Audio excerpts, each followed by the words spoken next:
राष्ट्र स्वतन्त्र पार्टी सत्ता पाउने होइन, व्यवस्था सुधार्न जन्मिएको हो। हामी खुसीको राजनीति होइन, जनताको अधिकारको राजनीति गर्छौँ। भ्रष्टाचार जो कोही होस्, सानो होस् ठुलो होस्, हामी बस्न सकिँदैन। युवाहरूको बेरोजगार, किसान पीडित, श्रमिक अपेलमा हुँदा पनि चुप लाग्ने, यहाँ लडाईँको अगुवाईमा राष्ट्र स्वतन्त्र पार्टी जन्मिएको छ। हामी जनताको सपना होइन, हिसाब माग्ने अधिकार दिन चाहन्छौँ। हामी भाषण होइन, परिवार दिन चाहन्छौँ, परिणाम दिन चाहन्छौँ।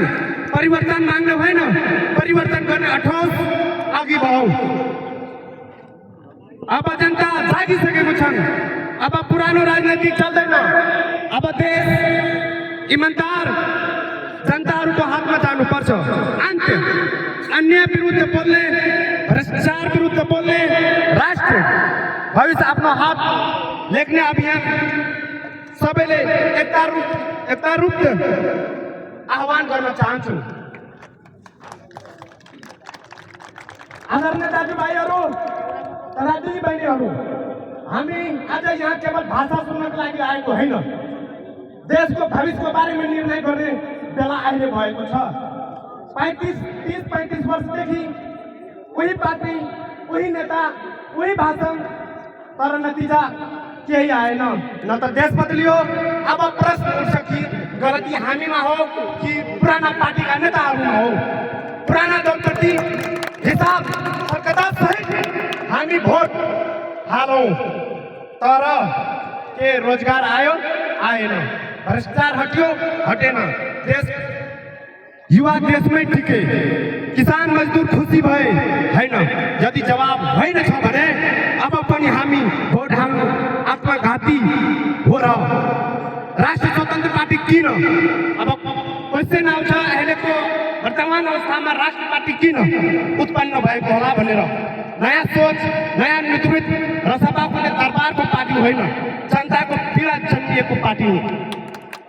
भ्रष्टाचार विरुद्ध शून्य सहनशीलता, कामको आधार राजनीतिक भाषण होइन, परिवार राजनीति।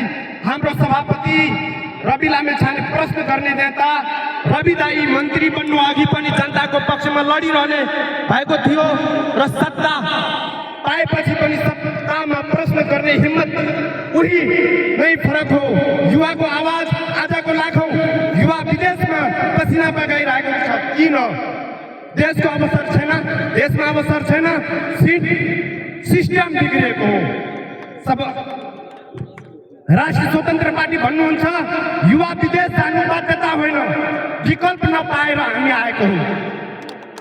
अब विकल्प दिनुपर्ने तपाईहरुको हातमा हो। यहाँ जतिजना बस्नु हुनुहुन्छ सम्पूर्णजनालाई आग्रह, तपाईहरुले हामी एकजना यहाँ भए पनि यदि चुनावको टाइममा गएन भने, हामी मात्र केवल एकजना यहाँ छौँ भने, हाम्रो परिवारमा एकजनाले यदि 2 ले इन्टु गर्यो भने, म्याक्सिमम यदि 200 जना छ भने हाम्रो भोट 400 भन्दा बढी पनि हुन सकिन्छ।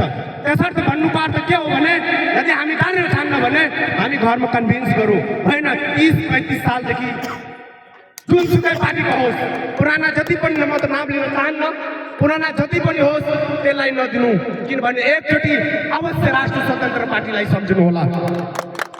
प्रवास नेपालीलाई विशेष अपिल कतार सन्दर्भमा, हाम्रो मन नेपालमै हो, तर के गर्ने, हाम्रो कमाएको रेमिटान्स देश चल्छ, तर निर्णय गर्ने ठाउँमा आवाज अवश्य पुगेको छैन। त्यसैले म सम्पूर्ण यहाँ बस्नुहुने महानुभावहरूलाई विनम्रतापूर्वक अनुरोध गर्न चाहन्छु कि तपाईहरु यहाँबाट कन्भिन्स गरेर राष्ट्रिय स्वतन्त्र पार्टीलाई आउँदो गरेको 2082 फागुन 21 गतेको चुनावमा मूल्याङ्कन बहुमत ल्याएर सरकार बनाउदिनु हुनको लागि हार्दिक अनुरोध गर्दछु। गल्ती भए क्षमा माग्दै दुई शब्द यही पनि आउन चाहन्छु। हस्त अस्सलामु अलैकुम।